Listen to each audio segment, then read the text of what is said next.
pessoal, tudo bem? Na aula de hoje nós vamos estudar então sobre o sistema linfático. Objetivos dessa nossa aulinha: estudar os componentes anatômicos do sistema linfático e compreender a função de cada uma dessas estruturas. Vamos lá? Então vamos lá, vamos começar com o sistema linfático. Atua na imunidade e na circulação do líquido extracelular. É aquele líquido que está presente dentro do tecido, chamado então de intersticial. Função desse sistema: realizar a drenagem desse excesso de líquido intersticial, realizar o transporte de lipídios e também das vitaminas lipossolúveis, aquelas que são absorvidas dentro do trato gastrointestinal, que vão para o sangue, né? As vitaminas do tipo A, D, E e K. E atua também na resposta imune, reconhecendo e combatendo corpos estranhos, chamados aí, então de antígenos.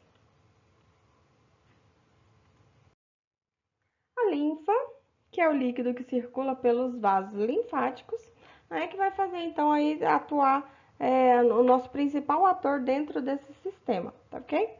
Então temos aí em torno de 3 a 4 litros por dia de linfa circulante dentro desses vasos linfáticos. A composição da linfa é semelhante, muito semelhante ao sangue, no entanto, é aquela parte que não possui as hemácias, ou seja, não possui glóbulos vermelhos, tá? Então, a parte vermelha do sangue não está presente aí dentro da linfa. Ela é levemente transparente, um pouco mais turva, tá? Dependendo aí da composição. Então, vamos encontrar os glóbulos brancos, os leucócitos, né? 99% são linfócitos. No sangue, os linfócitos eles representam cerca de 50% do total da composição de glóbulos brancos circulantes. E ainda vamos observar dentro dessa linfa restos celulares e outros detritos ou substâncias estranhas circulantes aí dentro desses vasos linfáticos. Os vasos linfáticos são fechados numa extremidade, possuem paredes finas, né, também composto por endotélio, e possuem válvulas. Por que válvulas? Porque o retorno linfático segue apenas num fluxo unidirecional, tá? Então, esse material, esse líquido intersticial, vai sair do tecido, vai para dentro dos vasos linfáticos e segue nesse fluxo unidirecional. Da mesma forma que a gente observa na formação dos vasos sanguíneos, a gente vai observar a formação dos vasos linfáticos. A única diferença é que eles não têm uma extremidade pérvia, né? Extremidade fechada, tá ok? Então, sempre ao lado dos capilares sanguíneos, nós vamos encontrar os pequenos capilares linfáticos, que então darão origem aos vasos linfáticos. São extremamente porosos, né? Apresentam diversidade de poros, tamanhos de poros, justamente para a passagem aí de grandes partículas que podem entrar e ser transportadas dentro da linfa. Em vários pontos ao longo desses vasos linfáticos, a linfa vai ser passada por dentro dos linfonodos, tá? E aí dentro desses linfonodos vai acontecer a filtração dessas partículas, captura e digestão de bactérias, que é realizada em geral pelos macrófagos. Então, observe que dentro do tecido, esse líquido extravasado aqui dentro, né, chamado de intersticial, ele vai passar para dentro do vaso linfático, ok? E ser então carreado aí dentro desse vaso. Por entre então os vasos linfáticos, a gente vai observar que os fluidos do sangue vão ser extravasados para dentro do tecido, e 85% desse material extravasado ele vai retornar para o sangue venoso, né? E 15% eles retornam diretamente pela linfa, tá? Então a gente vai observar que os capilares sanguíneos vão estar sempre próximos aí aos capilares, aos vasos linfáticos, justamente para que haja esse trânsito então de material dos vasos sanguíneos para dentro dos vasos linfáticos. Então observe que na periferia das estruturas anatômicas nós vamos observar uma rede de capilares aí linfáticos drenando toda essa parte tecidual. E aí esse material, os vasos vão ser transportados então até linfonodos, e esses materiais vão ser transportados depois para os grandes vasos sanguíneos, ok? E a função aí das válvulas é a mesma das válvulas que a gente observa na formação das veias, porque esse fluxo é unidirecional, então ele deve ser mantido sempre a cada aí, bombeamento sanguíneo. Os linfonodos, ou antigamente chamados de gânglio linfáticos, tá? Na nómina anatômica atual, chamamos de linfonodo. São pequenos agregados nodulares de tecido rico em linfócitos situados ao longo dos vasos linfáticos, distribuídos por todo o corpo. Quando estão inflamados, nós chamamos de íngua. É aquela bolinha, né, mais elevada, entumecida, que a gente consegue fazer a palpação. São os sítios onde iniciam as respostas imunes adquiridas aos antígenos proteicos, transportados dentro aí da linfa. E aí, nesse material, a gente observa produtores de linfócito e também anticorpos. Então, dentro dos linfonodos, nós vamos observar essa formação. Então, a gente consegue palpar linfonodos, principalmente quando eles estão entumecidos, né, reagindo aí dentro do sistema imune, por isso o edema dessas regiões de cadeias linfáticas, tá ok? Então, em algumas regiões do nosso corpo, nós temos algumas cadeias mais bem distribuídas e aí localizadas, tá? Os linfonodos, então, são essa massa encapsulada, contendo células do tipo linfócitos T e B, além de macrófagos também, tá? Esse material, então, esse linfonodo vai filtrar a linfa, e essa linfa sempre vai percorrer nesse sentido de capilares linfáticos, vasos linfáticos e linfonodos, onde vão ser filtradas as partículas maiores. Depois disso, vão ser drenados para dentro de um tronco linfático, e de um tronco linfático vão para uma veia, para se juntar ao sangue venoso e então poder ser posteriormente filtrados aí pelo rim. Esses linfonodos formam cadeias de linfonodos.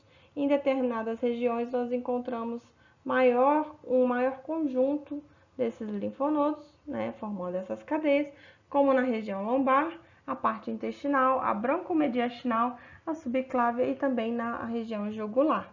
Então, observe nessa imagem a formação de um linfonodo típico. Na parte mais interna, nós vamos observar um conteúdo de macrófagos e na parte mais externa, nós vamos observar um conteúdo de linfócitos. Temos aí vasos aferentes e vasos eferentes. Os aferentes estão trazendo, então, a linfa, né, da periferia para ser filtrada dentro do linfonodo, e os vasos eferentes vão fazer, então, aí o direcionamento desse material para um tronco linfático e, posteriormente, para dentro de uma veia. Esses linfonodos, eles têm tamanho variável, né, e são distribuídos por todo o organismo. Essa é a estrutura anatômica que a gente observa de um linfonodo, lembrando que é uma microanatomia, a gente só consegue observar isso em visualização no microscópio, tá? A olho nu, o máximo que a gente consegue observar é uma formação de uma bolinha, semelhante a um feijãozinho, tá? Dentro aí no corpo, nas peças anatômicas, tá ok?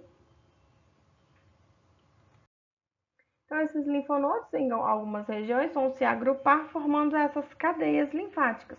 Então, a gente tem a parte intestinal, principalmente distribuída pelo mesentério, que é a camada que reveste lá o intestino delgado, na região pré-vertebral, principalmente na parte lombar, no pescoço, na região da jugular, na virilha, também formando aí as cadeias inguinais, e nas axilas para drenagem dos membros superiores.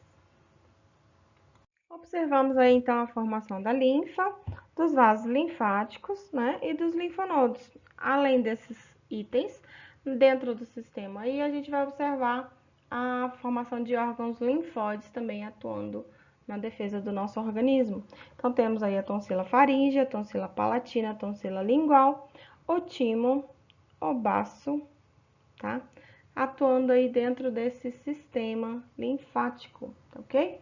Então, vejam que as tonsilas estão localizadas na parte superior do nosso corpo. Nós temos o baço aí dentro da cavidade abdominal. Também temos aí o apêndice e, além disso, as placas de Peyer dentro do nosso sistema trato gastrointestinal, tá ok? O timo está localizado dentro da nossa cavidade torácica, tá? E todos esses vão estar aí atuando dentro do nosso sistema imune. A medula óssea, então, ela está relacionada aí na hematopoiese, na produção de linfócitos B e também na produção dos plasmócitos. As tonsilas nós temos três regiões, a faríngea, atrás da cavidade nasal, a palatina e a lingual dentro da orofaringe, ok? O baço vai atuar na drenagem venosa aí, né, dentro da produção e manutenção de células sanguíneas, o timo na maturação dos linfócitos T e no apêndice também, na região do intestino delgado, a gente vai observar aí a formação de placas de Peyer. Iniciando a nossa fala dos órgãos linfóides pelas tonsilas. Em algumas áreas do nosso organismo, nós vamos observar um tecido linfóide aí distribuído sob mucosa, por exemplo, na tonsila faríngea, dentro da nasofaringe, a tonsila palatina e a tonsila lingual dentro da orofaringe, ok? Esse material, então, aí vai estar atuando dentro do nosso sistema imune e fazendo a defesa, principalmente porque pelo nariz, passagem de ar, pode ser um ar contaminado aí com micro-organismos, e alimentação pela orofaringe aí, como alimentos também contaminados, tá? Então, essas duas áreas, né, essas áreas vão fazer aí a nossa defesa inicial desse material que está entrando ao nosso corpo. Além disso, nós temos as placas de Peyer, né, no intestino delgado e também na região do apêndice. Essas placas de Peyer também vão atuar aí como tecido linfóide na defesa do organismo. Um fato interessante é que as tonsilas faríngea, palatina e a lingual formam um anel de Valdeir, tá? Que é o nosso sistema de defesa aí da entrada, da nossa porta de entrada pela cavidade nasal e cavidade oral, ok? Então, a gente vê aí que a tonsila faríngea, também chamada de adenoide, no caso de quando há inflamações, tá? As tonsilas aí palatinas mais a lingual, tá ok? Vão atuar na formação desse anel de Valdeir.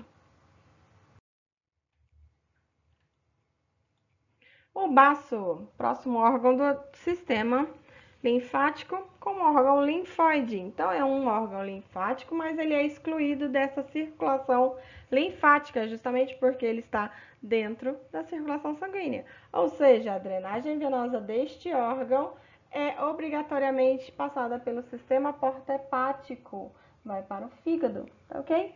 E aí, nesse órgão, a gente vai observar uma grande quantidade de macrófagos. Uma das funções aí do baço são destruição de micro-organismos, restos teciduais, substâncias estranhas, atuação aí também na destruição das células sanguíneas envelhecidas, como os eritrócitos e os leucócitos, e também na destruição de plaquetas já desgastadas. É o principal local de respostas imunes a antígenos que são transportados pelo sangue, e ainda assim considerado por alguns estudiosos como um grande nódulo linfático, tá? Alguns cientistas consideram assim. Nós anatomistas consideramos como um órgão linfático. Então, o baço, composto de tecido linfático e seios venosos para drenagem.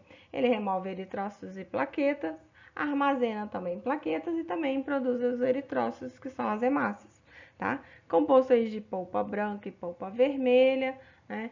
Localizado na cavidade abdominal à esquerda do estômago, tá ok? Então, aqui a gente observa a formação do baço, tá? A veia e a artéria aqui esplênica, que vão fazer a irrigação e a drenagem desse material.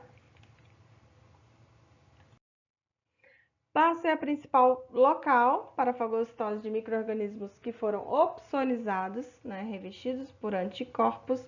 Em indivíduos que não possuem o baço, eles são extremamente sensíveis a bactérias que foram encapsuladas, tá ok? A polpa branca, ela está cercada aí, cercando as arteríolas, e a polpa vermelha está entre os capilares sinusoides, né? Então, a gente observa aí a formação de polpa branca e a formação de polpa vermelha, ok? Na polpa branca nós vamos encontrar linfócitos e macrófagos e na polpa vermelha vamos encontrar eritrócitos, macrófagos, células dendríticas, linfócitos esparsos e plasmócitos. A fagocitose de eritrócitos envelhecidos, restos de células, glóbulos brancos e também plaquetas que já estavam desgastadas. O timo, nosso próximo órgão linfóide, é um órgão bilobulado situado no mediastino anterior. Onde fica o mediastino? É na cavidade torácica, bem no meio do peito, ok? Então, ache aí o seu osso externo, no meio do caminho, você vai conseguir localizar a formação desse órgão bilobulado, né, com dois grandes lobos, tá ok? E aí, esse órgão ele é muito atuante, muito funcional durante a nossa infância até a nossa puberdade. O timo ele cresce até a puberdade, né? E depois ele vai se atrofiar, gerando aí um tecido adiposo fibrosado, como a gente consegue observar aqui, ó, nessa peça anatômica cadavérica, tá? A gente consegue visualizar apenas uma bolsinha de gordura. Na criança e também ainda no adolescente, antes da puberdade, a gente visualiza o órgão perfeitamente completo, tá? Pousado sobre o coração, entre os dois pulmões, tá? Anterior aos vasos da base, anterior à veia cava e à aorta. O timo apresenta em cada lobo dividido por múltiplos lóbulos, separados por septos fibrosos, onde vai apresentar um córtex externo, né, onde a gente consegue observar linfócitos tem grande densidade. Na medula, que é a parte interna, a gente vai observar esparsamente alguns linfócitos, corpúsculos de Russell, espirais empacotadas de células epiteliais, tá? Então, isso aqui é um corpúsculo de Russell. Os vasos sanguíneos que fazem a irrigação e a drenagem desse material, o córtex sempre a parte mais escurecida, um pouquinho mais externo, e a medula sempre essa parte mais interna, mais esbranquiçadinha, mais clarinha, tá? A drenagem do sistema linfático para o sistema venoso. Lembra que eu falei para vocês que essa linfa vai seguir, então, num sentido unidirecional do tecido, do espaço intersticial para dentro de um vaso linfático. Nesse vaso linfático vai conter válvulas para que esse sentido do fluxo permaneça unidirecional, né? A cada batimento cardíaco aí, impulsionando o sangue, essa linfa também vai ser impulsionada. Essa linfa, então, passa por um linfonodo, por um processo de filtração aí para retirada de materiais particulados, e dessa linfa passa para um tronco linfático, e do tronco linfático para uma veia, né? Então, observem aí que a gente vai ter sempre esse trajeto de um tecido mais periférico para dentro de um grande vaso venoso calibroso, tá ok? Então, observe aqui, ó, como vai ser aí a efetividade para a formação de um tronco linfático. No tronco linfático, nós vamos observar o deságue, a drenagem de vários outros linfonodos, compondo aí um vaso maior, chamado de tronco linfático, e desse tronco linfático, então, sendo drenado esse material, essa linfa, vai de encontro a um sangue venoso. Então, essa linfa sempre vai percorrer vasos linfáticos, linfonodos, tronco linfático até chegar a um sangue venoso. Esse sangue venoso, a gente vai observar aí uma diferenciação na drenagem do lado direito para o lado esquerdo. O lado direito, que é o braço direito, mais a parte do hemitórax direito e hemicabeça direita, vão ser drenadas para o ducto linfático direito, que é de encontro aqui à veia, na formação da veia braquicefálica direita. Já a parte toda inferior do nosso corpo, mais a parte abdominal, hemitronco esquerdo, membro superior esquerdo e hemicabeça esquerda, essa parte toda vai ser drenada para um ducto torácico, óbvio, do lado esquerdo, tá? Também no encontro aqui na formação da veia braquicefálica. Então, a junção da veia subclávia mais a jugular interna, tá? Elas vão dar origem aí à formação desse ducto linfático direito, do lado direito, óbvio, e o ducto torácico do lado esquerdo. Lembrando que o ducto torácico ele vai ser bem maior, porque vai drenar a maior parte aí de irrigação do nosso corpo. Então, a esse ducto vão se juntar vários outros troncos na formação dessa entrada aqui, dessa junção para a veia braquicefálica. No ducto direito, a gente vai ter só a junção aí das partes que estão sendo drenadas do lado direito, tá? Lembrando que só a parte de hemitórax direita que vai ser drenada aqui para essa região. Então, observem aqui que no ângulo venoso esquerdo, nós vamos ter a formação de um ducto torácico. E no ângulo venoso direito, nós vamos ter a formação de um ducto linfático direito, ok? Então, lembrem-se que da parte esquerda vai ser drenada a maior parte aí do nosso corpo.